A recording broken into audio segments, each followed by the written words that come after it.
ஒரு காமராஜர் தானா, ஒரு அண்ணா தானா, ஒரு எம்ஜிஆர் தானா நம்ம தமிழ்நாட்டுக்கு? ஒவ்வொரு வீட்டில் இருக்கிற ஒவ்வொரு விஜயும் இருக்கிற வரைக்கும் என்ன மக்கள் கிட்ட பிரிக்கவே முடியாது.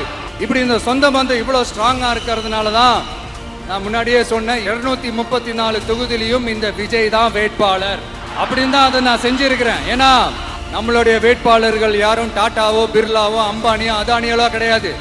நம்ம வீட்டில் இருக்கிறவர், நம்ம குடும்பத்தில் இருக்கிற ஒருத்தரை தான் நான் வேட்பாளராக செலக்ட் பண்ணியிருக்கிறேன். அப்படி செலக்ட் பண்ணி தான் உங்ககிட்ட நான் ஒப்படைச்சிருக்கிறேன். அதனால அந்த வேட்பாளர் வேற, இந்த விஜய் வேற அப்படின்னு நினைச்சிடாதீங்க. இந்த விஜய் தான் வேட்பாளர், அந்த வேட்பாளர் தான் விஜய். இத்தனை வருஷம் யார் யாருக்கோ ஓட்டு போட்டீங்க. ஆனா இந்த வருஷம் உங்க வீட்டில் இருக்கிற ஒருத்தருக்கு, உங்க வீட்டில் இருக்க நம்ம குடும்பத்தில் இருக்கிற ஒருத்தருக்கு நம்ம ஓட்டு போட போறோம். அந்த வேட்பாளர்களுக்கு நீங்க ஓட்டு போடுறது நமக்கு நாமளே ஓட்டு போட்டுக்கிற மாதிரி, அந்த வேட்பாளர் ஜெயிச்சா நாம ஜெயிச்ச மாதிரி. இப்படிப்பட்ட ஒரு எமோஷனலான ஒரு எலெக்ஷனை தமிழ்நாடு இல்ல, இந்தியாவே பார்த்திருக்காது. இது நீங்க எவ்ரி 5 இயர்ஸ் வர ஒரு எலெக்ஷன் மாதிரி இதை நினைச்சிடாதீங்க. இது வேற, இது ஒரு அதிசய எலெக்ஷன்.